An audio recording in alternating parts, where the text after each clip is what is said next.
이번에 제가 잘 아시는 분 한 분이 사업을 하시다가 병을 얻어서 요양을 떠나면서 짐 정리를 하는데 정토에서 좀 가져가라. 그래서 갔더니 큰 박스로 15박스를 줬어요. 그러니까 한 100명은 입어도 될 옷이. 그것도 비싸고 좋은 거겠어요? 그냥 시장에서 막 파는 거겠어요? 다 비싸고 좋은 거겠죠. 돈으로 환산해도 굉장하고, 그걸 방안 농에 쓰레기로 그렇게 몇 년씩 쌓아놓죠. 해외여행 갈 때마다 사다 날라서 백화점마다 가서 사서 입어보지도 않고 한 번이나 두 번 입고는 아까워 버리지도 못하고 10년, 20년 이렇게 쌓아뒀다가 이제 정리하면서 나눠주게 되는데 참 좋은 마음이에요. 그러나 이분만 이런 게 아니라 우리의 삶이 지금 이렇다.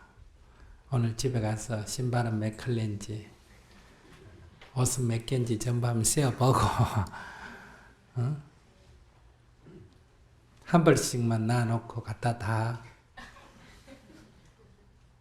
나눠줘라 하면 좀 과한 것 같고 철저히 이렇게 몇 개만 놔놓고 다 나눠주세요. 스님이 되면 참 좋죠. 사시사철 같은 색깔, 같은 모양의 옷을 입어도 질리지 않고, 그죠? 여러분들은 맨날 철 따라, 유행 따라 맨날 옷 바꿔 입고 그러잖아요. 그것도 참 노력이 많이 들어요. 그거 우선 사는데 돈 들지. 그럼 그 돈 벌려면 시간 많이 낭비하죠. 두 번째, 돈만 있다고 되는 게 아니잖아요. 그 가서 또 골려야 되잖아. 얼마나 가서 꼼꼼히 들여다보고 재보고 입어보고 시간 많이 낭비해요. 그것도 세탁하고 보관하고 관리한다고 얼마나 애먹었어요. 또 옷이 많다 보면 아침에 출근할 때 외출할 때마다 이거 입었다가 벗어놓고 저거 입었다가 벗어놓고 시간 얼마나 낭비해요. 이런 거 생각하면 내가 여러분보다 나이가 아마 10배는 더 많이 먹었을 거예요.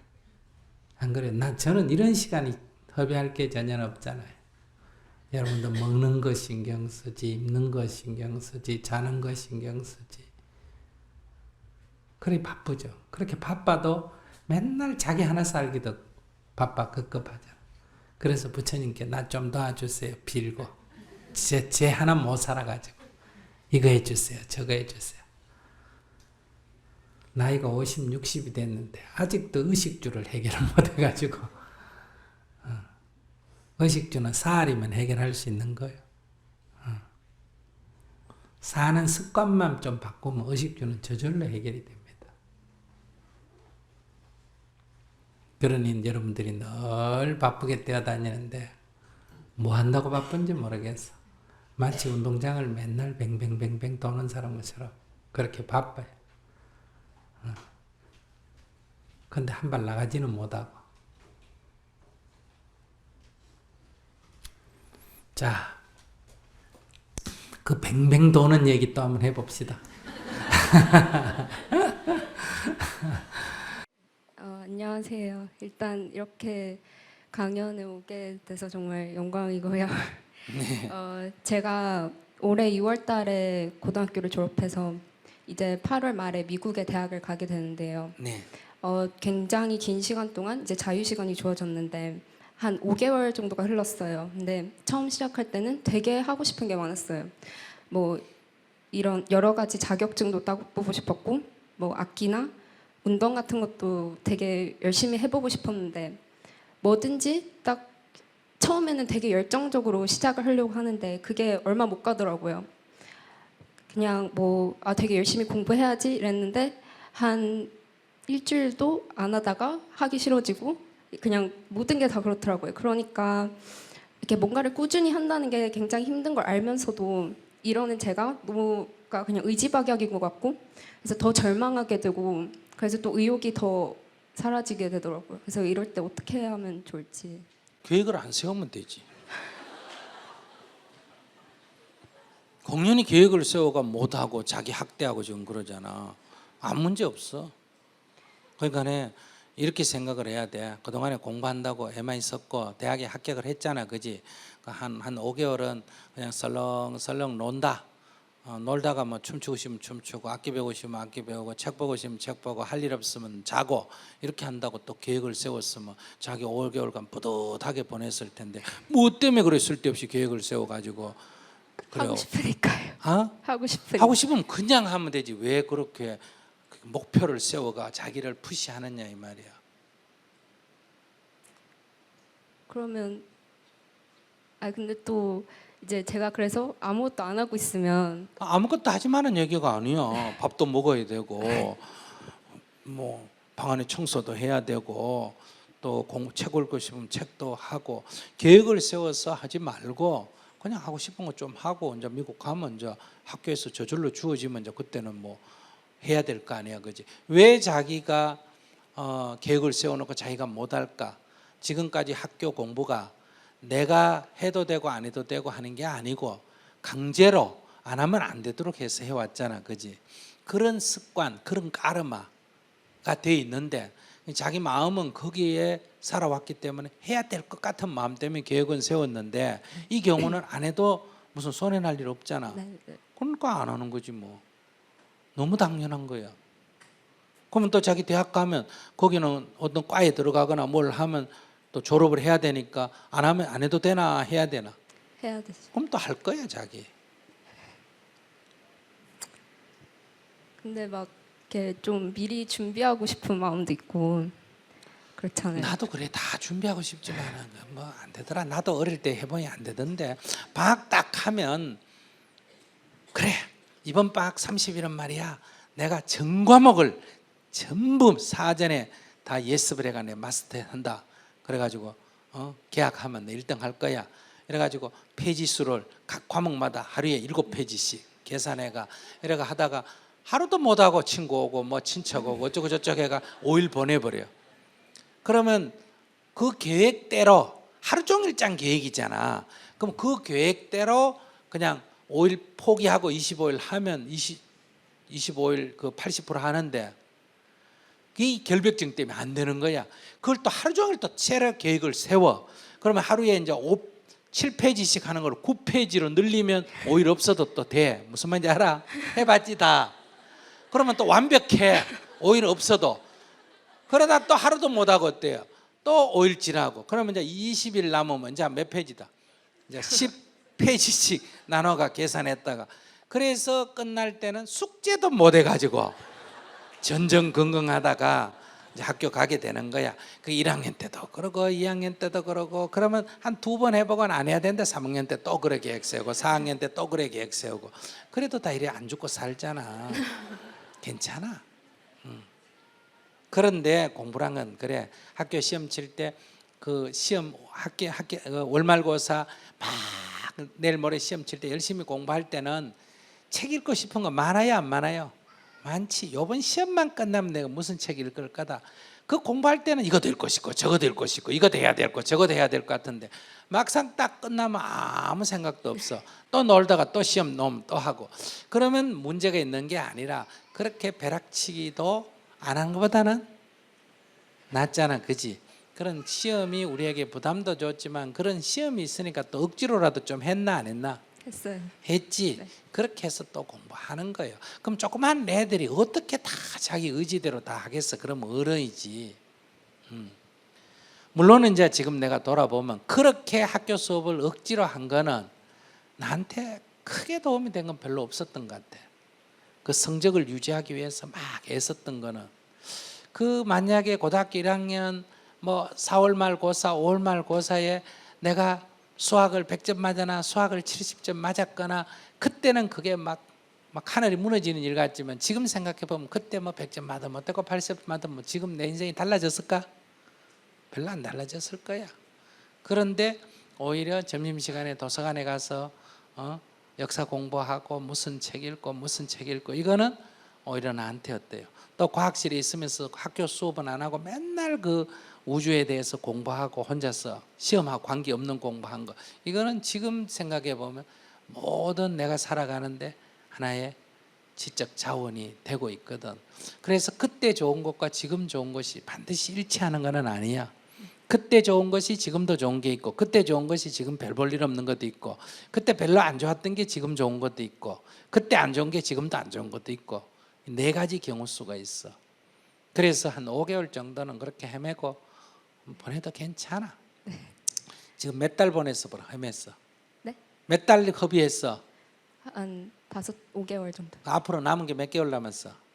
한 3개월. 3개월. 네. 그 3개월 계획 세우지 말고 3개월은 그냥 논다고 계획을 세워. 엄마가 계획을 뭐라고 세운다고? 네? 계획을 논다고 세우라고. 근데 계획을 아무것도 안 하고 논다고 세우라고. 그 논다고 계획을 세우면 그 노는 게 뭐하고 노는 거예요? 책 보고 싶으면 책 보고 놀고. 아시겠어요? 악기 치고 싶으면 악기 치고 놀고. 이렇게 놀면 놀기 삼아 공부하라 이 말이야. 공부라고 하는 무거운 짐으로 공부를 하지 말고 재미로 공부를 해라 이 말이야. 나는 내가 어릴 때 우리 아버님이 시골에서 학교를 안 다니신 분이라서 공부해가 뭐 하는지를 모르신 분이었어. 초등학교 학교 갔다 와서 숙제한다고 있으면 짝대기로 갖고 마루장을 때리면서 야 이놈의 자식아 공부하면 돈이 생기나 밥이 생기나 당장 일하러 가라 그래. 그럼 망태기 메고 소포를 베러 가든 지게 지고 나무하러 가든 해야 돼. 소목이를 가든지. 그러니까 공부를 할 때는 항상 아버지 몰래 해야 돼. 숨었어. 밤에도 책 보고 있으면 기름 딸른다고 호롱불 그 기름 딸른다고 막 야단을 쳐 빨리 불 끄고 자라고. 그러니까 창문을 갈아놓고 이제 그 문을 이불로 갈아놓고 공부를 했다. 근데 뭐든지 몰래 하면 재밌나 안 재밌나? 재밌어. 근데 그 자기가 몰래 할 정도로 좋아해서 하는 거는 굉장한 기억력에도 도움이 되고 창의성이 있어져. 그래서 여러분들 자녀들을 잘 키우려면 공부하면 두드리 패야 돼. 못하게 놀아라고. 그래서 애가 막 도망 다니면서 화장실에 가서 숨어서 공부하고 어디 가서 밤에 숨어서 공부하고 이러면 그 굉장한 창의성이 생깁니다. 그러니까 하고 싶어서 해야 창의성이 있지 억지로 하는 거는 창의성이 별로 없어요. 그러니까 그렇게 억지로 하는 거는 미국 가서도 별로 도움이 안 돼. 한국에서 지금 하는 고등학교까지 억지로 시키는 공부는 굉장히 성적이 잘 나오지만은 대학 가서 별로 그래 창의적이지 못해. 그리고 미래 사회에서는 이거 별로 도움이 안 돼. 지금은 얼마나 많은 지식을 쌓고 있나. 이거는 아이패드 눌리면 검색하면 다 나와. 아시겠어요? 어떤 문제를 어떻게 해결하느냐 이게 이제 핵심이에요. 필요한 지식은 그냥 검색해서 그냥 사용하면 돼. 옛날에 우리 어릴 때는 수학을 자르려면 3번을 자려야 됐어. 그래서 암산하고 부기하고 추산하고 이랬어. 근데 요즘 그런 거 필요해야 안 해요? 그냥 전자계산기 눌릴 줄만 알면 되잖아. 그런 것처럼 앞으로 10년, 20년 지나면 시험 칠 때 지식은 테스트 안 해요. 그건 찾을 줄만 알면 돼. 검색할 줄만 알면 돼. 그러면 이런 지식을 가지고 문제를 어떻게 해결할 거냐 하는 이런 쪽으로 앞으로 가. 창의성이 핵심이야. 그러니까 억지로 그렇게 계획을 세워가 하지 말고 그는 자기가 이제까지 억지로 해온 공부의 습관 때문에 지금 안 하고 있으니 불안한 거예요. 그러니까 앞으로 남은 3개월은 그냥 그날 하고 싶은 것만 해요. 우선 그렇게 그날 그래서 공부를 재밌어 하면서 해야지 의무감으로 하면 창의성이 안 생겨. 역사 공부가 막 재밌어야 돼. 소설 읽듯이 막 다음 장이 무슨 다음에 어디 됐나 명나라고 청나라고 이게 어떻게 싸우고 어디 됐는지 로마 문명 뒤에 그건 뒤에 어떻게 됐는지 이게 막 궁금해가 그렇게 공부해야 이게 탁 이게 역사관이 확 뚫리지. 시험 공부하기 위해서 억지로 하면 그건 그냥 단편 지식에 불과해. 아무 도움이 안 돼. 그러니까 좀 놀아. 감사합니다. 저는 워낙 그 일을 할 때 뭐든지 뒤로 미루다가 마지막에 하는 성격이라서 이게 좀 문제가 되는데요. 대학교 때까지는 그게 어느 정도 됐는데 이제 사회 초년생이다 보니까 제가 그것도 스스로 알고 그 잘못됐다는 거 느끼고 하는데 실제 노력을 하라고 하면 그게 잘 안 되고 자꾸 그것도 좀 미루다 보니까 제 스스로가 너무 나태한 것 같아가지고 그게 조금 많이 마음에서 충돌을 일으키고 있습니다. 이런 걸 어떻게 해야 될까요? 네, 좀 손해를 보면 돼요. 손해를 보면. 지금은 손해를 봐도 살만하니까 안 고치고도 사는 거예요. 생각은 손해본다 하지만 마음 깊이 무의식 세계에서는 그래도 뭐 이게 남아있는 거예요. 그러니까 담배를 피우던 사람이 담배 끊어야지 하면서도 못 끊는 게 생각은 이러면 해로운데 끊어야지 하지만은 저 무의식 세계에서는 그만 담배 좀 피운다고 빨리 죽겠어. 너 죽으면 어때? 이런 식으로 자기를 합리화하는 게 있다 이 말이에요. 그런 것처럼 그건 왜 그러냐면 오래 살아온 습관 때문에 그래요. 습관화되어 있기 때문에. 그러니까 미루는 게 습관화돼 버렸기 때문에 습관화된 것이 작용하는 게 마음이에요. 아시겠어요? 그러니까 이거는 쉽게 잘 안 변해요. 습관화된 거기 때문에. 그러니까 그 정도의 습관은 놔놓고 그냥 손해보면서 살면 돼요. 근데 이제 이 손해가 너무 커서 정말 이게 나한테 큰 피해다 하면 어때요? 아무리 오래된 습관이라도 고쳐야 되는 거예요. 아무리 오래 피우던 담배라도 끊어야 되고 고쳐야 되는 거예요. 그러려면 이제 힘이 좀 들지. 힘이. 지금 대학 다녔어요? 그러면 알겠네. 자, 여기 물체가 있다 하자. 이 물체의 성질이 어떤 게 있어요? 고체, 액체. 이 물체의 성질 중에 이 머무르고 있는 물체는 계속 머무르려고 하고 움직이고 있는 물체는 계속 움직이려고 한다 하는 성질이 있다는 것도 고등학교 때 배웠어요? 안 배웠어요? 배웠습니다. 무슨 법칙이에요? 그게 관성의 법칙입니다. 그래. 고등학교 다니긴 다녔구나. 관성의 법칙이에요. 그러니까 이렇게 머무르고 있는 것은 계속 머물러 있으려 하고 움직이는 것은 계속 움직이려고 한다. 이게 모든 물체는 관성의 법칙이 있어요. 그렇기 때문에 이 머무르고 있는 물체를 움직이려고 하면 저절로 움직여져요? 힘을 가해야 돼요? 힘을 가해야 합니다. 그럼 움직이는 물체를 멈추려고 해도 저절로 돼요? 힘을 가해야 돼요? 힘을 가해야 합니다. 힘을 가해야 되죠. 머물고 있던 게 움직인다든지 움직이는 게 멈춘다든지 하는 것은 속도가 변했다 이런 말이거든요. 그러면 이 가한 힘과 속도의 변화를 가속도라 그러잖아. 그죠? 이 가한 힘과 속도의 변화인 가속도는 어떤 관계에 있어요? 반비례 관계입니다. 반비례? 비례 비례의 관계에 있죠. 그게 이제 우리가 F 힘, F 이코로 뭐예요? MA 이렇게 쓰잖아. 이게 이제 속도 가속도의 법칙이에요. 그러니까 관성의 법칙이 제1법칙, 속도 가속도의 법칙이 제2법칙, 그다음 제3법칙이 작용 반작용의 법칙 이렇게 돼 있잖아요. 뉴턴의 법칙 중에. 그죠? 그러니까 우리들의 삶에 있어서도 내가 담배를 피웠다 그러면 담배를 피우는 사람은 계속 피우고 싶은, 계속 피우려고 하는 관성의 법칙이 있다 이 말이에요. 자기가 일을 미루면 계속 미루려고 하는 그런 관성의 법칙이 있는 거예요. 그러니까 이 움직이고 있는 것을 멈추게 하려면 뭐가 가해진다고? 힘이 가해져야 돼. 그러니까 안 피우려고 하는 힘이 가해져야 된다 이 말이에요. 그런데 이 힘이 가해져야 되는데 이 정도 물체인데 여기다 힘을 조금 열에 가하면 이게 움직일까 안 움직일까? 10번 해도 안 움직이겠지. 그러니까 이걸 움직이게 하려면 어떻게 해야 된다? 이 마찰력보다 더 센 힘으로 이렇게 가해줘야 되잖아. 그지? 예. 그럼 가해주고 그냥 놔둬버리면 될까? 계속 가해야 될까? 계속 해야 합니다. 그러니까 두 가지.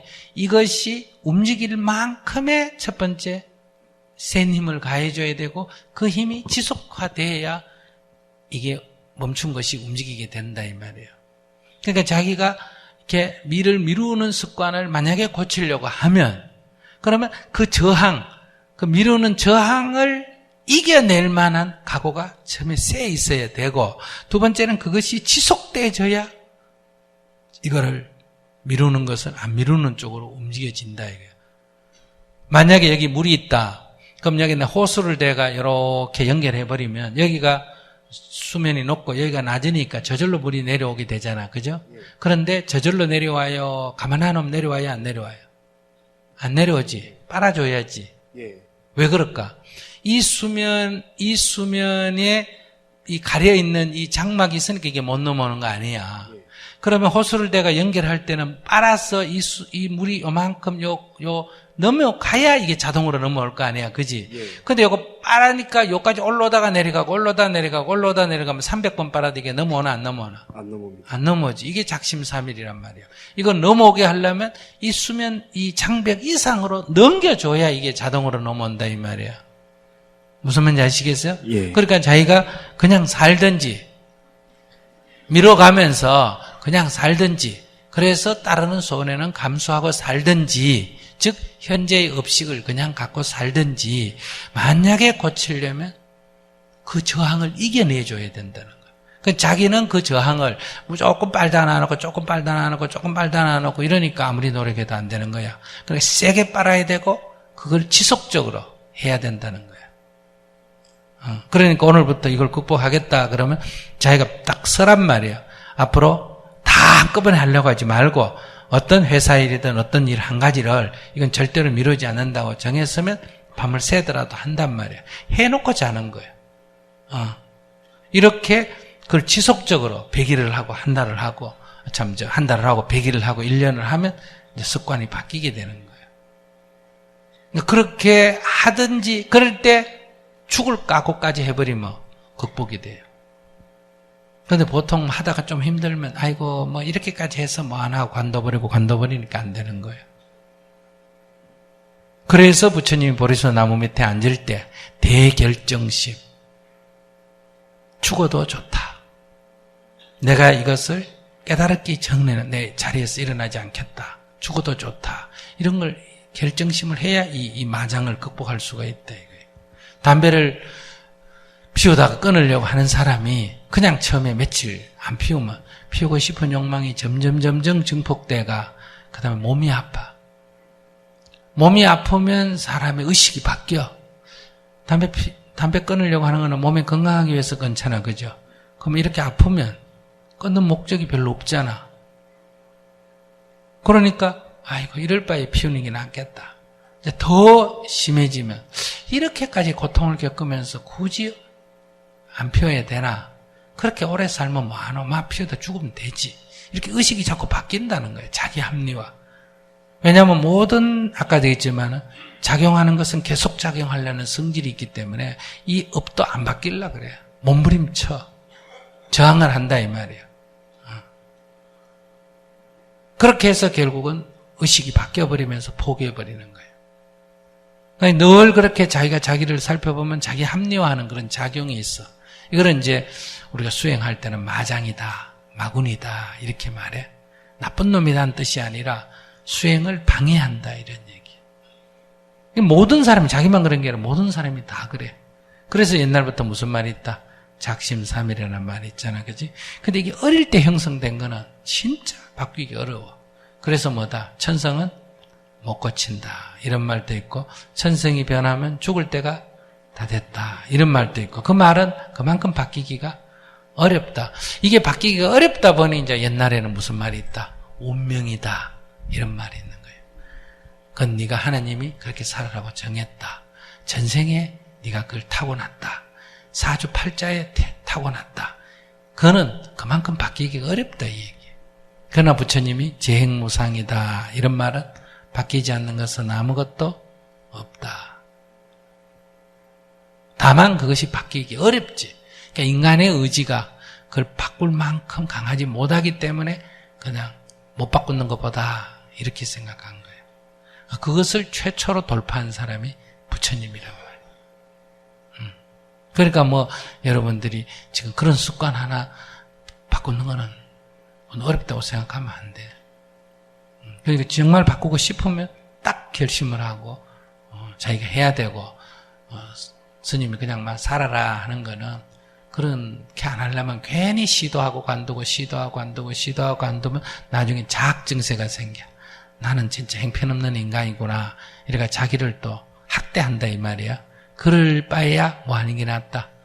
그냥 생긴 대로 사는 게 낫다. 아시겠어요? 알겠습니다.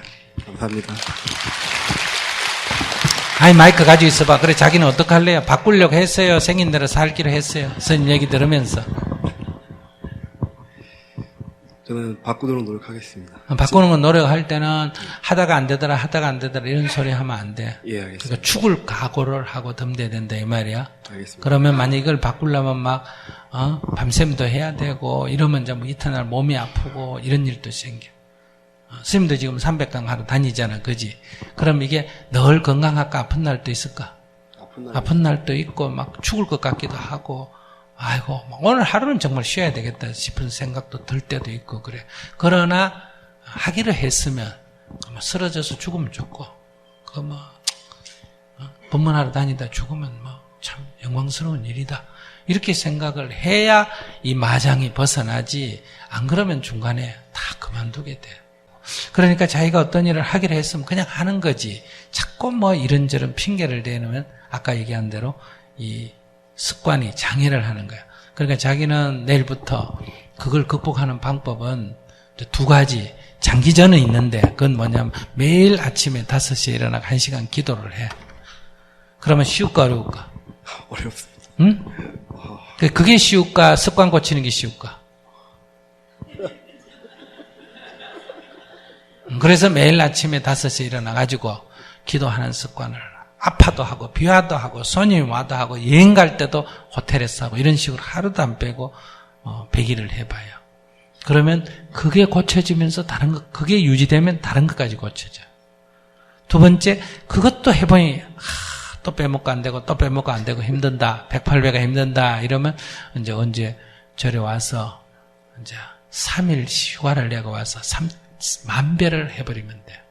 10,000배를 딱 하고 나면 108배는 쉬울까 어려울까? 쉽습니다. 아주 쉬워. 그러면 이 장애가 그 10,000배 하는 동안에 그 나머지 장애가 없어져 버려.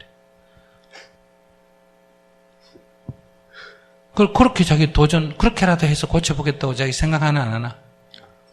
안 하지. 그러니까 못 고쳐지는 거예요. 그러니까 오늘 가서 내일 아침부터 5시 일어나고 뭐 한다? 108배 기도한다. 그러고 4시에 자면 어떡하느냐? 그때도 5시나 기도하고 또 자더라도 무조건 정해놓은 시간에는 하는 거예요. 아시겠어요? 알겠습니다. 그래가 몇 번 시도해보고 약속이 잘 안 지켜지면 딱 그냥 주말에 보따리 사들면 와가지고 절에 와가지고 어떻게 한다? 10,000배. 10,000배를 한다. 죽을 것 같아도 그냥 하는 거예요. 그럼 나중엔 진짜 죽을 것 같아. 그러면 하는 방법은 일단 엎드려 보고 죽었나 안 죽었나 보고 안 죽었으면 일어나고 일어나서 안 죽었으면 또 엎드리고 죽을 각오를 하면 그렇게 하면 되잖아. 그러면 뭐 시간이 흐르면 10,000배가 되는 거예요. 알았죠? 알겠습니다. 그렇게 해서 자기를 극복하려면 그렇게 해야 극복이 되지. 안 그러면 지금 젊은 날에 계속 그런 식으로 해가지고 어떻게 하겠어? 감사합니다. 저는 고1, 중2, 초사 이제 아이를 키우는 엄마인데요. 저희 큰애들이 자꾸 욕을 해요. 근데 이게 욕을 습관이 되니까 잠결에도 욕을 하더라고요. 근데 그래서 이제 할 때마다 이제 하지 마라, 욕하지 말고 이쁜 말 쓰자, 욕하지 말자 이제 계속 얘기는 하는데 이게 계속 하다 애들 어릴 보니까 때 누가 키웠어요? 제가요. 할머니가 키운 적은 없어요? 어렸을 때 그러니까 아주 어렸을 때 누가 키웠어요? 주로? 할머니요. 할머니가 주로 이래 말할 때 큰애. 일반적으로 욕을 해요? 좀 하세요. 자기도 모르게 살면서 자기도 이렇게 화나거나 하면 욕 좀 하는 스타일이 아니에요. 전 제가 욕을 할 수 있다는 걸 아이씨 하는 거 말고 욕을 할 수 있다는 걸 큰애 키우면서 알았어요. 그러니까네. 자기가 욕을 자기도 모르게 욕을 하고 그다음에 할머니도 욕을 하고 이래서 자랐기 때문에 바로 잠꼬대에서 욕을 한다는 것은 무의식 세계에 잠재되어 있다는 거거든요. 그건 어릴 때 형성돼야 그렇게 되지 커서는 그래 안 돼요. 그러니까 욕을 할 때마다 아이고 네가 내 닮았구나 이렇게 생각을 했어요. 아 근데 닮는 건 좋은 거잖아. 근데 잔소리 하지 않고 욕을 좀 줄일 수 있는 방법은 없나요? 없어. 그거는 이미 녹음이 그렇게 돼 있기 때문에 자꾸 틀면 나오고 프로그램이 그래 깔렸기 때문에 어려워요. 자동적으로. 왜 우리도 이래 사람들 보면 커도 어떤 욕쟁이 할머니가 어떤 식당 같은 데 가면 있어요, 없어요? 그 사람은 그 욕이라고 생각 안 해요. 언어예요. 일상 언어. 아시겠어요? 하나 언어예요. 저는 욕을 하고 나면 막 속이 타거든요. 자기는 내가 남 욕할 때, 이상하고. 자기는 욕할 때는 남 생각 안 하고 입에서 나온 대로 해놓고 욕 들을 때는 막 속이 타. 아니요, 제가 하고 나서요. 근데 그것도 걔도 불면 그렇게 느끼지 않아서. 그거는 자기가 욕을 어려서 배울 때부터 커서 배우면 안 해야 된다는 것과 욕하는 거하고 사이에 갈등이 있지만 얘들은 저기 어려서 배웠기 때문에 욕이 그냥 언어예요.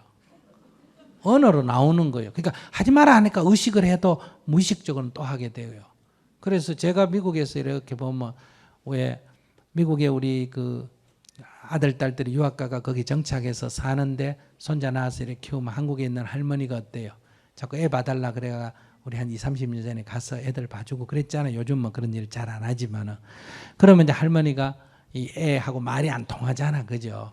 그러면 애를 밥 채놓고 먹으라 해도 이게 뭐 카미니 뭐 이런 거 모르니까 자꾸 할머니가 어때요?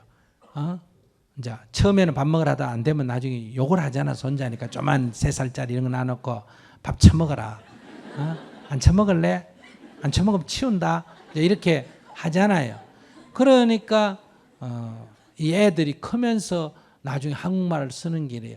누구한테? 아빠 밥 처먹어 이래요. 그러다 자꾸 경어사라고 먼저 밥 쳐드세요 이런다. 그러면 이게 그 아이에게는 언어지 욕이 아니에요. 그냥 하나의 언어예요. 애가 나빠서 그런 게 아니라 이미 이렇게 무의식 세계 언어로 돼 있으니까 이제 자기가 첫째는 지금이라도 그 자기 참회. 그러니까 제가 내가 거슬리는 거는 참아야 되는 거죠. 참아야 되면 안 되지. 참는 거는 하는 거는 다름없기 때문에.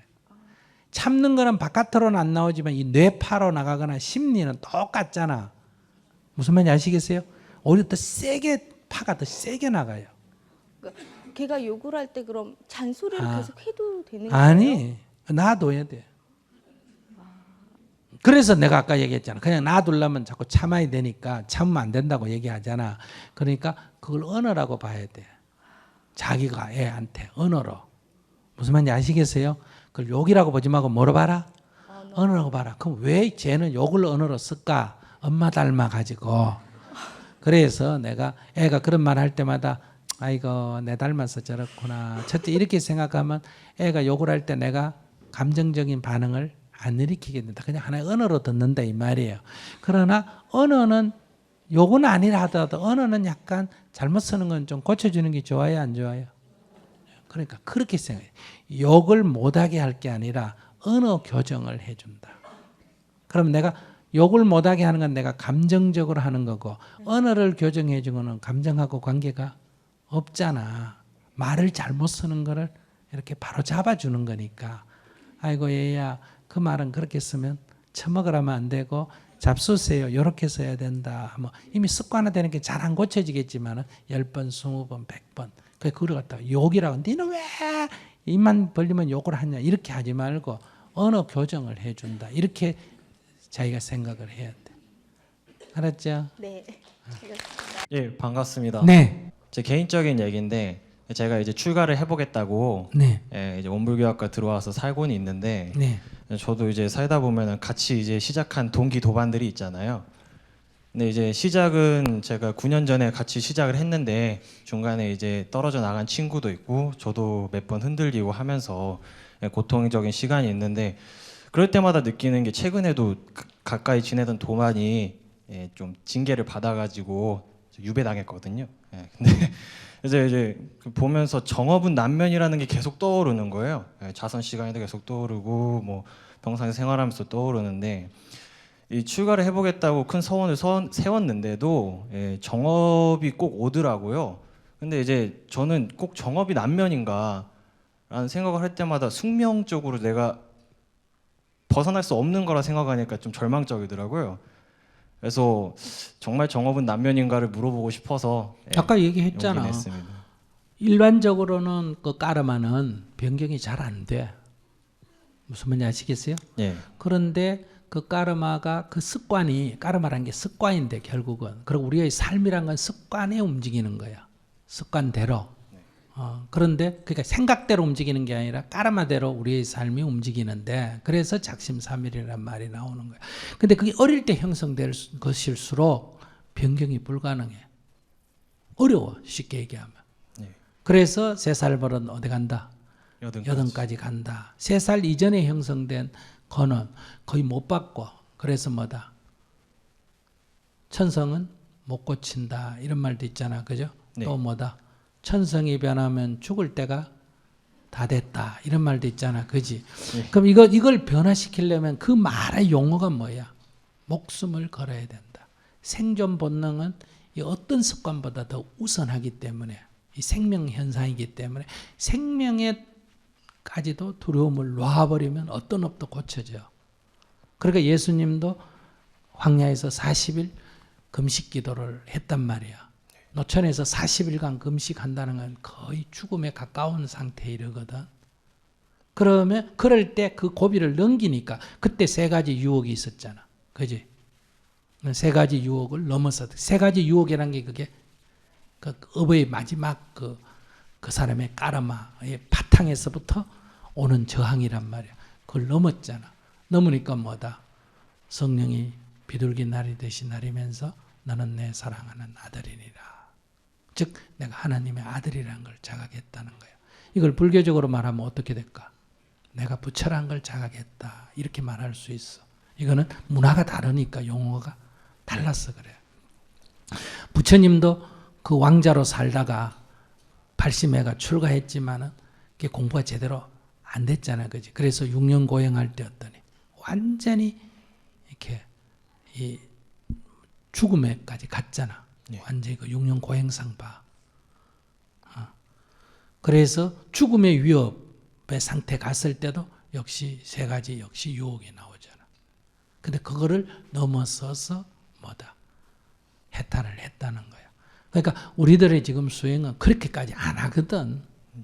그러니까 고행을 하라는 게 고행은 부처님도 무조건 고행만 하면 단식하고 예를 든다 뭐 밥 안 먹으면 수행된다 이건 전혀는 아니야. 다시 말하면 그것이 음식의 문제든 그것이 어떤 고통의 문제든 생존의 두려움이 다다르게 되는 거야. 그 생존의 두려움을 넘어서야 이 나머지 이 까르마라는 게 소진되지. 안 그러면 그게 찐득이처럼 부터가 잘 안 떨어져. 그런데 이제 시간이 이제 나중에 형성된 거는 습관은 어떠니? 고치기가 쉬워. 그러니까 담배 하나도 한 30년 습관된 사람 끊으려면 쉽나 안 쉽나? 어렵죠. 안 쉽잖아. 그래서 이제 자기가 그 뭐 못 고친다 이런 말도 있고 그래서 뭐다 숙명론이 나오잖아. 못 고치니까 뭐다 운명이다, 숙명이다 이런 말 하잖아. 그럼 왜 숙명이냐는 또 저쪽 중동에서는 하나님이 컨트롤한다.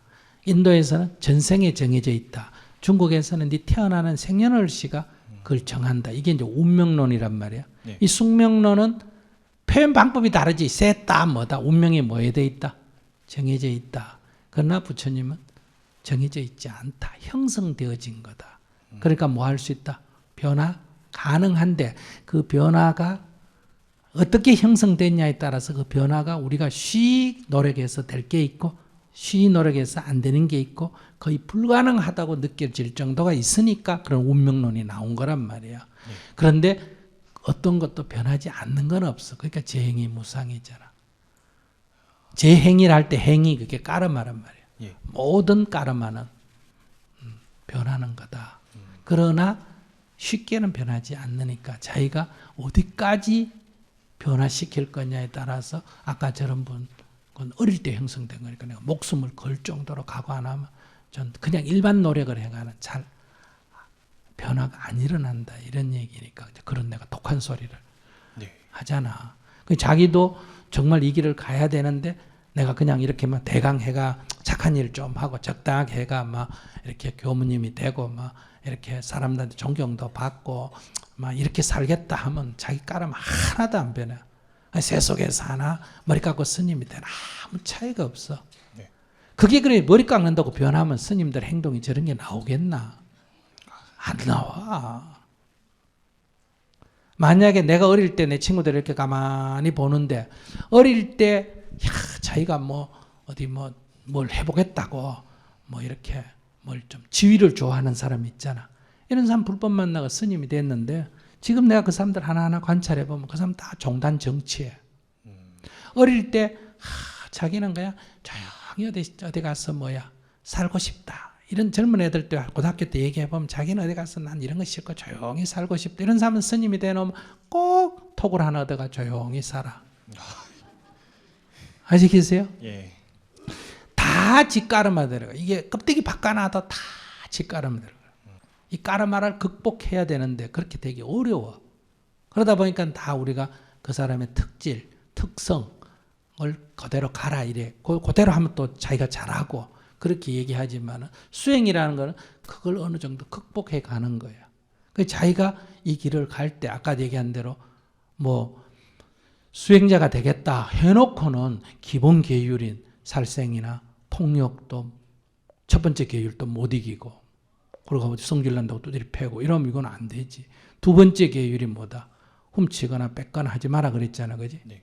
재물에 욕심내지 마라. 세 번째가 뭐다? 성추행하거나 성폭행하지 마라는 거고 네 번째 계율이 거짓말하거나 욕설하지 마라 그러고 다섯 번째 계율이 술 먹고 취하지 마라 그러잖아. 네. 그럼 이것도 못 지키는 게 뭐 하겠다 그러면 이거는 부디스트 신자가 될 때도 이건 지켜줘야 된다 이 말이야. 그런데 그 지도자가 되겠다는 사람이 이것도 막 어겨가 그럼 정직 당해야지 그걸 어떻게? 그러나 그걸 보면서 이거 계율이란 거는 내가 이 길로 가는 데는 이건 정말 필요하다. 이건 남도 해치고 나를 손에 끼치는 거다. 이렇게 딱 자각이 되면 계율을 지키기 뭐 어렵다 이 생각 자체는 뭔가 열심히 해야지 이 말이 무슨 말이야? 하기 싫다 이 말이야. 지켜야지 이거는 까르마에 저항하는 거거든. 까르마는 그걸 하고 싶다는 거야. 그러니까 자꾸 고기도 못 먹고 뭐도 하고 이렇게 얘기하는데 첫째는 육식보다는 채식이 더 좋다.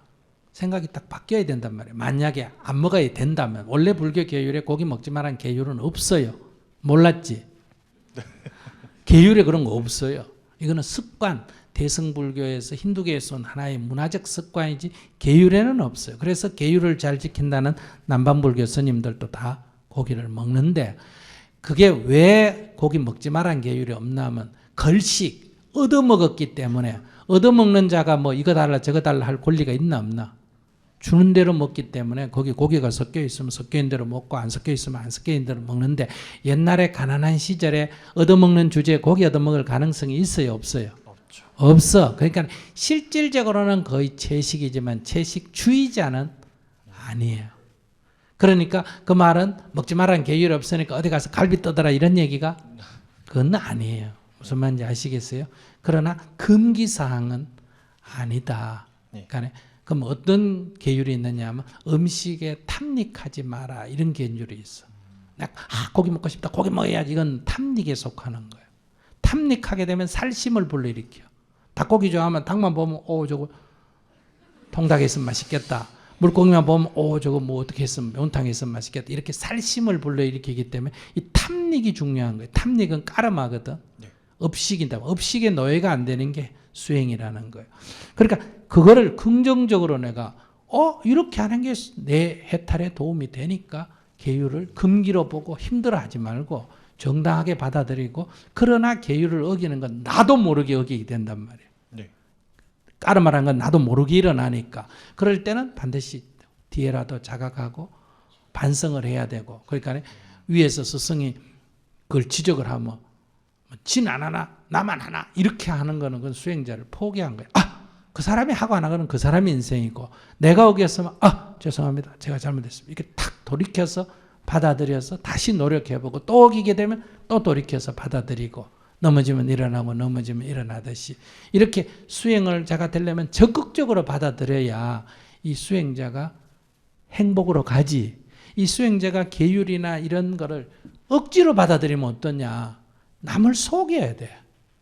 남 앞에서는 고기 안 먹는 척하고 집에 와서 지 혼자는 따로 먹어야 되고 친구들끼리 어디가 따로 먹어야 되고 예를 들어서 돈은 돈 청정한 척 하면서도 늘 예를 들어 월급을 교무되면 월급 많이 주나 적게 주나 조금밖에 안 주잖아. 조금밖에 안 주니까 늘 그것 때문에 전전긍긍해. 아예 걸식하는 아예 하나도 안 받는 돈을 안 지니고 사는 마음을 냈을 때는 30만 원 줘도 어떠니 참 넉넉한 이런 마음을 갖는데 이걸 세속 사람하고 비교해가지고 자꾸 생각하면 이 생활 못해. 네. 그렇게 안 하는 게 낫다 이거야. 그러려면 늦고 빠르고는 없어. 무슨 교무돼가지고 무슨 승진해가지고 내 친구는 벌써 어린 나이에 같이 그때 된 사람 벌써 교무 때는데 나는 이제 1학년 되고 언제 돼 이런 생각하면 안 돼. 그건 지극히 세속적인 사고방식이야. 지위를 따지면 안 돼. 그리고 어디든지 가면 밥그릇 갖고 따지는 세상이가 아니가. 세상에 군대 가도 나이가 29살에 가도 21살짜리 밑에 기하되나 안 기하되나? 기하되듯이 스님도 교무도 다 신부도 또 이건 이 사회에 들어오면 또 이 순서대로 들어온 순서대로 밥그릇 따지나 안 따지나? 따져. 검사도 그래 마찬가지야. 판사도 다 나이 안 따지고 그 그룹은 또 그 그룹대로 들어오는 순서대로 따져. 이거는 부처님의 원래 가르침하고는 안 맞는 거지만 이게 현실 사회니까 받아들여야 되나 안 받아들여야 돼? 받아들여야 돼. 그거 위에 올라가면 뭐해?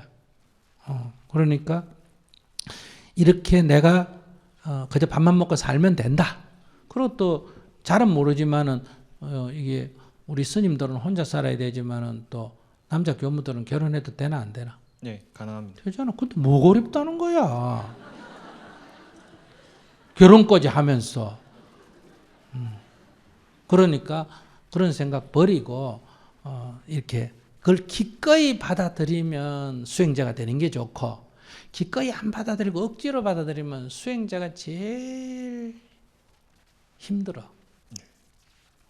경전을 읽으면 늘 욕심 버려야 되는데 지는 욕심을 차려야 되고 무슨 말인지 아시겠어요? 네. 그게 자기는 대중 앞에서 늘 버리라고 가르치고 지는 또 챙겨야 되고 그게 어떻게 보면 나쁜 놈이라고도 평가될 수 있지만 어떻게 보면 세상에서 제일 불쌍한 사람이야.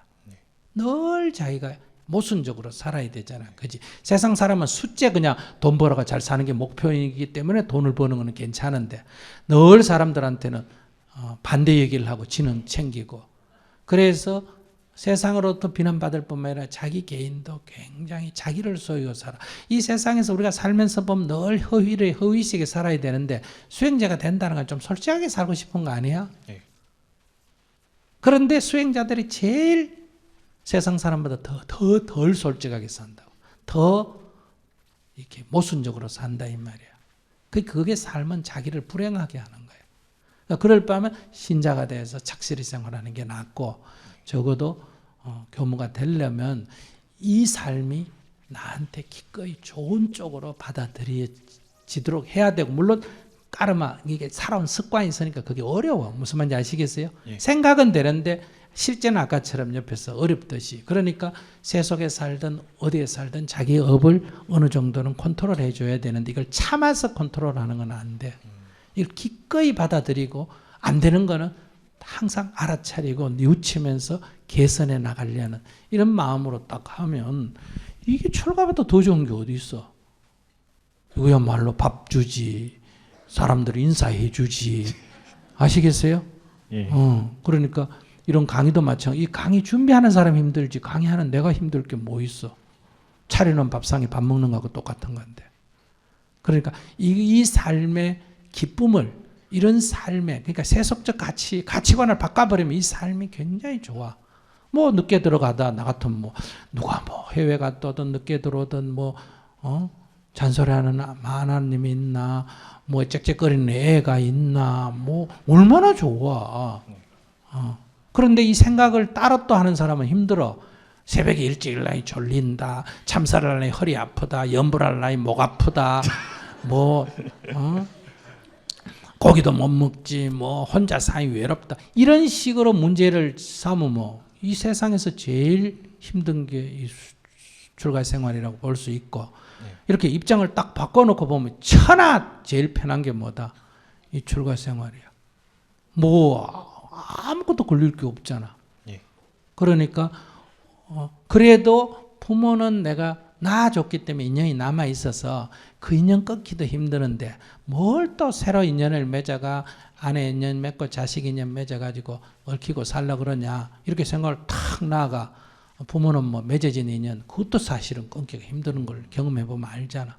그래도 그것도 끊는데 뭘 또 나쁘다고 끊으면서 새 인연 맺을 게 뭐 있나, 이렇게 생각을 확 바꿔버리면 문제가 안 돼. 내가 언젠가 이 단식을 했어요. 북한 독기 정부에서 하라고 단식을 했는데, 근데 이 단식을 할 때 누가 물었어. 스님 배 안 고파요? 그래. 네. 그걸 질문이라고 하나? 근데 배고프지? 그러니까. 배고픈데 왜 해요? 그래. 근데 사람은 먹어야 하고 안 먹으면 배고프고 배고프면 먹어야 하는 게 일상생활이야. 그러나 우리가 어떤 중요한 일이 있을 때는 어때? 그보다 더 중요한 일이 있을 때는 먹는 걸 놓을 수도 있고 자는 걸 놓을 수도 있고, 여러분들도 그래야 안 그래요? 네. 그렇잖아.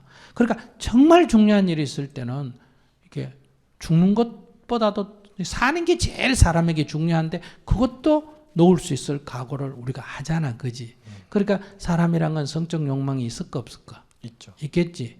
또 뭐 좋은 침대에 자는 거하고 바깥에 침낭 갖고 자는 거하고 좋은 침대에 자는 거 나는 몰라서 안 자는 줄 아나? 그러나 정말 중요한 일이 있을 때는 우리가 어떤 가치를 줄 때는 그게 그런 것도 있지만은 그게 부차적이 된다는 거예요. 더 중요한 것을 위해서는 나머지는 우리가 무시하고 갈 수밖에 없다. 네.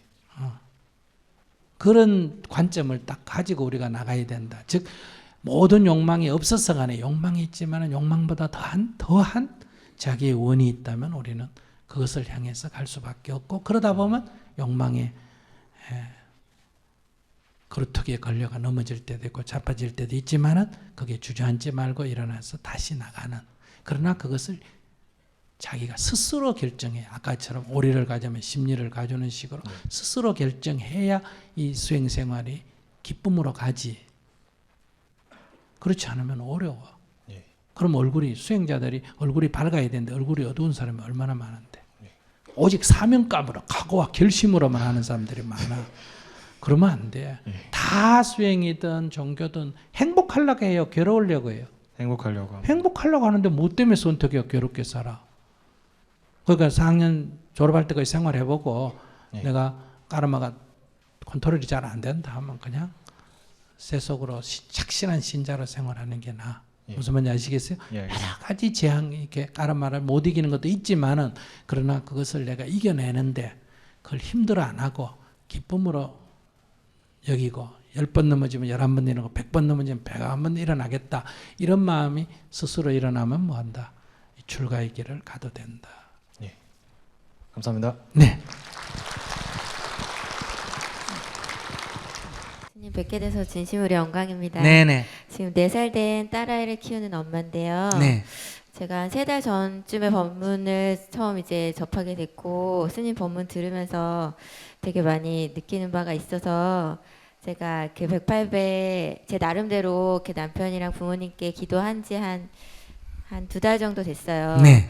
근데 정말 아이하고의 관계가 획기적으로 좋아지고 제가 화내는 버릇도 많이 고쳐서 진심으로 감사드리는데요. 지금 어떤 상태냐면 이렇게 막 좋아지니까 계속 꾀가 나는 거예요. 그래서 또 좀 슬금슬금 아침에 일어나는 게 귀찮고 하기 싫어지고, 근데 그렇게 안 하면은 또 대신에 다른 거 막 제가 이제 컨디션이 좋으니까 막 다른 거 그동안에 뭐 하고 싶었던 게 막 생겨요. 그래서 일을 좀 벌리고 그러다 보면은 또 좀 피곤해지고, 그러면 또 짜증을 내는 일이 생기고, 그러니까 예전처럼 정말 심하게 화를 내거나 그런 건 정말 많이 없어졌는데요. 제가 이렇게 뭐 배가 고프거나 잠이 부족하거나 하면은 좀 짜증을 내는 버릇이 있는데, 이렇게 제가 수행을 조금 이렇게 안 하면 그 버릇이 딱 올라오더라고요. 근데 제가 뭐든지 처음에 좀 반짝하다가 이렇게 꾸준히 못하고 좀 실증을 내는 그런 좀 스타일이 있는데요. 원래 수행도 지금 좀 그런 상태거든요. 그래서 제가 그냥 제 나름대로 기도문도 제가 이렇게 하면 되지 않을까 해서 그냥 하고 그래서 그런지 이렇게 꾸준히 하는 게 지금 조금 쉽지 않은 상태인데 어떻게 하면 좀 더 꾸준히 정진할 수 있을지 여쭤보고 싶고 짜증내는 습관도 좀 고치고 싶습니다. 네, 짜증내고 싶으면 짜증내시고 하기 싫으면 안 하면 돼요. 그래서 나중에 아기가 잘못되는 과보를 또 15년 후에 톡톡히 받으면 되지 뭐 걱정이에요. 그래서 여기 무슨 인생에 다른 길이 있어요. 돈을 빌렸으면 뭐 해야 되고 갚아야 되고 갚기 싫으면 어떻게 해야 된다? 빌리지를 말아야 돼요. 나중에 과보가 받기 싫으면 지금 좀 하기 싫어도 해야 되고 하기 싫어서 안 하면 나중에 과보를 받으면 돼요. 그래서 기도문을 뭐 기도문 자기 주면 뭐예요? 안 할 건데. 기도문 안 줘도 자기가 하니까 좋아졌다고 자기 말로 했잖아. 근데 왜 그래 어리석어요? 해보니 좋으면 저게 만약에 주식 투자가 돈 벌었으면 계속 할 사람 아니에요. 그죠? 그 돈은 돈벌이가 되면 계속 하는데 왜 이런 거 좋은 거는 하다가 막 깨가내고 그래? 그러게요. 돈이 자식보다 더 좋아요? 자식이 돈보다 더 못한가 봐. 아니 그런 거보다는 작게 자기가 자식한테 아이한테 네. 짜증내면 나쁘다는 거는 모르면 몰라도 알잖아. 네. 근데 뭐 때문에 짜증내는데? 기도를 안 했어. 그럼 그러니까 기도하면 되잖아. 뭐 아이가 밥을 잘 안 먹거나 음.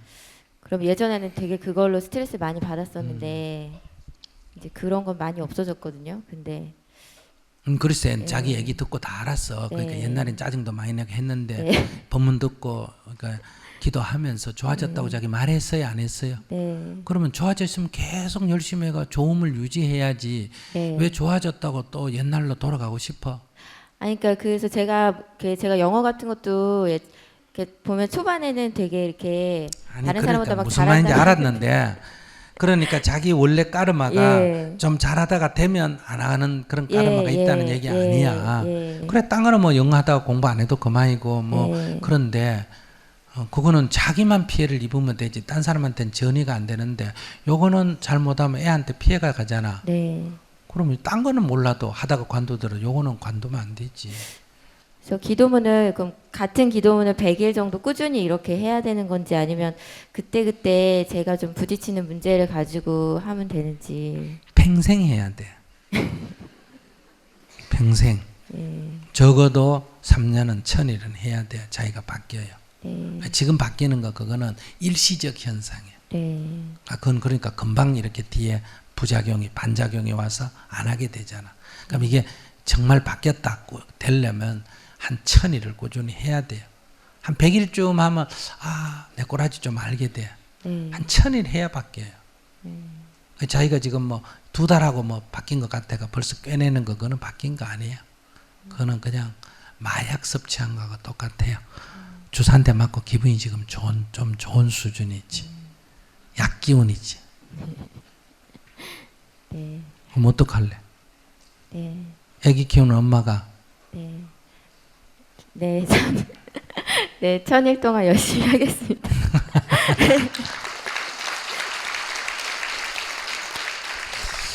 제가 이런 식으로 얘기하는 걸 듣고 사람들이 굉장히 기분 나빠하는 사람이 있어요. 아시겠어요? 스님은 남이 물으면 좀 친절하게 대답 안 해주고 왜 그러냐고 그러는데 여긴 모르면 가르쳐 주는데 그 아는 거 안 하는 거 고치는 방법은 과보를 받는 수밖에 없어요. 근데 손에 불을 이렇게 뭐요? 뜨겁다 대지 말았는데 대고 싶은 놈은 확 대가지고 어때요? 손가락이 확 대야 뜨거 하고 다시는 안 된단 말이에요. 그래서 어지간한 건 내가 그냥 과보를 확 받도록 해줘 버려요. 그래 하기 싫으면 하지 마 이렇게 얘기하는데 저거 애기에게 넘기는 과보가 언제쯤 나타난다? 15년, 20년, 30년 뒤에 나타나니까 저 금방 깨닫기가 어려워요. 그래서 믿음도 잘 안 와요. 뭐 이러면 어때? 저러면 어때? 뭐 당장 애한테 무슨 표가 나는 게 아니니까. 그래서 이게 제일 어려운 일이에요. 그러니까 자기는 자기의 그 지은 업이 애기한테로 가니까 나한테로 오면 자기가 아직 내 감옥 가면 되지 이런 식으로 자기가 받으면 되지 하지만 엄마가 애기한테는 그런 말 하면 안 돼. 무슨 말인지 아시겠죠? 그래서 아까 저기도 엄마로부터 받은 업 끊고 내 애기한테는 업이 안 내려가도록 하겠다 이런 것처럼 자기도 그런 업식을 그대로 하면 애기도 또 그대로 업이 형성된다. 이건 마치 이 다운 받는 거하고 똑같아요. 아시겠어요? 복사하는 거하고 똑같다 이 말이야. 그러니까 자기가 딱 독한 마음 먹어야 돼. 그런 거 지금 학교 다닐 때 뭐 공부하기 싫어가 안 하고 뭐 하고 안 하고 그걸 요거 애기 키우는 걸 동일하게 생각하면 안 돼. 그럼 애기를 너무 자기가 값어치 없게 생각하는 거예요. 애기는 내 애기는 너무 귀하기 때문에 나쁜 업은 내가 절대로 물려줘서는 안 된다. 까짓 거 내가 막 해를 깨물고 죽었으면 죽었지. 이런 정도로 딱 마음을 먹고 딱 기분을 항상 이렇게 즐겁게 가지고 짜증 안 내고 이렇게 해야 우리 아이가 좋게 된다 이 말이에요. 달리 길을 찾지 마라. 아시겠죠? 하기 싫은 마음 일어나도 어떻게 해라? 해라. 3년은 해야 돼요. 하시겠어요? 자기 지금 무슨 기도를 하고 있는데? 자기 일상적인 스트레스를 뭘로 받고 있어요, 자기가? 지금 화를 잘 낸다며? 네. 왜? 남편이 뭐 어떻게 하는데? 사실 남편이 되게 좋은 사람이거든요. 다정하고 특별히 잘못하는 게 없는데 그냥 이렇게 아이한테는 밥 안 먹는 스트레스가 아무튼 굉장히 컸고요. 뭐 지금 갑자기 말씀드리려니까 잘 딱 꼬집어서는 모르겠는데요. 근데 다 큰 엄마가 조그만 애하고 싸워가 되겠어요? 애라는 건 밥을 먹고 싶을 때도 있고 밥을 먹기 싫을 때도 있고 애의 저항은 엄마의 약점을 꼬집어서 저항을 해야 될 거 아니야. 밥 안 먹어 이러고 숟가락집 던질 수도 있고 그러니까 밥 안 먹어 하면 알았다 하고 숟가락하고 밥을 치워놓고 있다가 또 엄마 밥 줘 하면 또 주고 안 먹기 싫다 하면 치워버리고 이러면 되지. 그 싸울 이유는 없어요 애하고. 그러니까 애가 이렇게 뭘 안 하겠다고 제가 생각하기에 좀 납득이 안 가면 그게 어쩔 땐 괜찮은데 꼭 제가 이렇게 좀 피곤하고 이러면 꼭 그게 그렇게 되더라고요. 걔가 어른이에요. 그래서 저도 그게 좀 괜찮아지면은 애가 이래서 그랬구나 싶고 이해가 되고 평소에는 괜찮은데 꼭 저도 이제 좀 쉬고 싶고 뭔가 그런데 상황이 좀 이렇게 꼬이면 저도 모르게 좀 이렇게 딱 짜증이 나는 게 좀. 그래 그 뭐 그래요. 짜증이 날 수는 있는데 자기는 엄마는 아니지 그러면. 그래서 저도 그러니까 한 그걸 여자로서는 충분히 네. 그럴 수 있는데 네. 애기 엄마가 애기한테 그러는 거는 엄마 역할은 아니지. 엄마는 자기를 버리고 애기를 보살피는 게 엄마인데 자기 좀 뭐 배고프다고 자기 좀 짜증 난다고 성질 다 부리면 그건 애기 엄마가 아니지 뭐. 그래서 저도 좀 진짜 저도 스님 남편 그런 왔어요 이 자리에? 아니요 안 왔어요. 남편 왔으면 얘기해가지고 애기 엄마를 바꾸라 그래야지. 저도 엄마 자격이 없으니까. 스님이 이렇게 진짜 엄마가 아니다 그런 건 이런 법문을 많이 듣고 정말 진짜 엄마로서 이렇게 그런 원이 있는데 그게 이렇게 뭐 하루 아침에 변하지는 않는 것 같은데 저도 노력을 하고 있는데요. 좀 더 제가 이렇게 믿음을 가지고 기도문을 받아서 꾸준히 믿음을 하고 가지는 싶어서요. 것의 가장 핵심은 네. 부처님을 믿고 하나님을 믿는 게 아니고 정말 내 아이는 이렇게 내가 나쁜 영향을 주는 엄마가 돼서는 안 되겠다. 이 생각보다 더한 믿음은 없어. 그걸 딱 자기가 오늘 딱 결심을 하면 내 아이 나쁜 이런 자세가 아이의 평생을 좌우한다.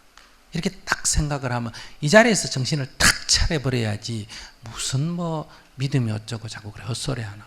그건 하기 싫다는 얘기야. 용납을 안 해야 돼. 자기의 아이에게 나쁜 영향을 주는 건 내가 죽어도 이건 탁 끊는다. 이렇게 딱 각오를 하면 되지. 그래 말이 많아. 네 알겠습니다.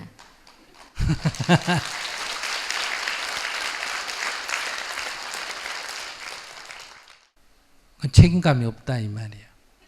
책임을 져라. 그래서 스님이 요래라 요래 친절하게 얘기해 주면 되는데 왜 그래 안 할까?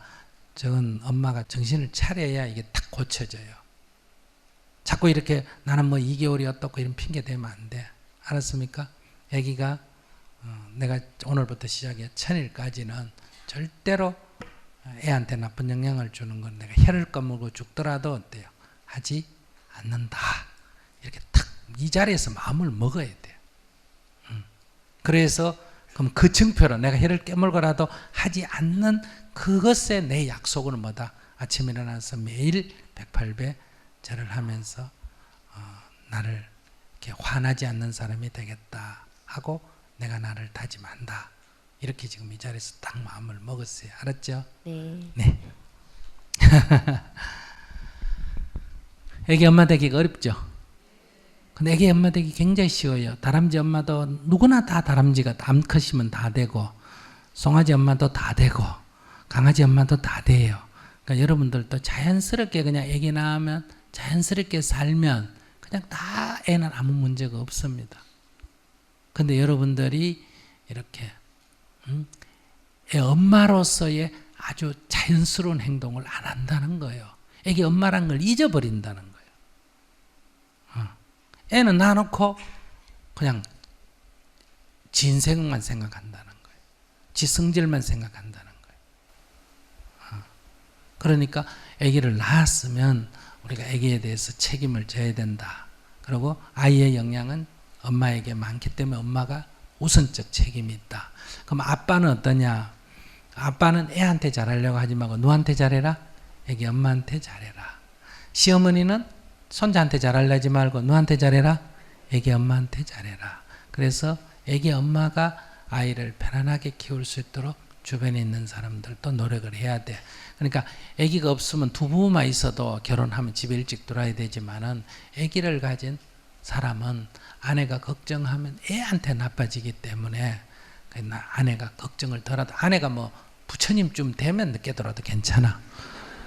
근데 그 수준이 우리 아내가 안 된다면 아내가 걱정 안 하도록 집에도 조금 일찍 들어오고 늦게 들어오면 전화라도 해주고 아기가 적어도 최소한도 3살 때까지는 다 협력을 해줘야 돼. 그리고 이렇게 아이가 정신적으로 건강하게 크는 것은 한 집안의 복이 아니라 나라의 복입니다. 아시겠습니까? 아이를 잘못 키우면 한 가정의 재앙일 뿐만 아니라 사회 전체에 뭐다? 큰 재앙이 되는 거예요. 그래서 우리가 아이 키우는 걸 굉장히 중요시해야 됩니다. 어떤 직업보다 이게 더 중요해요. 그렇게 우리가 사람을 소중하게 생각해야 됩니다. 그러니까 만약에 국가에서 아이 키우는 것에 대해서 지원을 한다 하면 초점이 아이예요, 엄마예요? 아이예요. 아이에게는 엄마가 필요해야 안 해요? 필요하죠. 그럼 엄마가 아이를 돌볼 수 있도록 지원해야 돼. 엄마가 애를 갖다가 어디 맡겨놓고 직장 다니도록 지원하는 게 아니고 엄마가 아이를 돌보는데 지원을 해줘야 돼요. 그래서 맡겨놓은 사람도 다 데려와가 돌보도록 이런 시스템을 만들어줘야 돼요. 근데 지금은 엄마가 돌보던 애까지도 공짜라니까 어때요? 맡기는 쪽으로 지금 가고 있어요. 이건 돈만 낭비하고 엄청난 잘못된 지금 제도예요. 엄마가 키울 수 있도록 우리가 옆에서 다 도와줘야 돼. 애 얘기만 하면 스님이 열을 내는 거예요. 말 못하는 애를, 말 못하는 아이의 권리를 내가 대변하려고. 스님이 열 내는 거 딱 2가지예요. 하나가 말 못하는, 그러니까 자기 권리를 주장하는 애하고 또 한 사람이 한 군데 있는데 누군지 알아요? 북한 주민들. 북한 주민들은 그 고통을 자기들의 의사를 대변할 데가 없어요.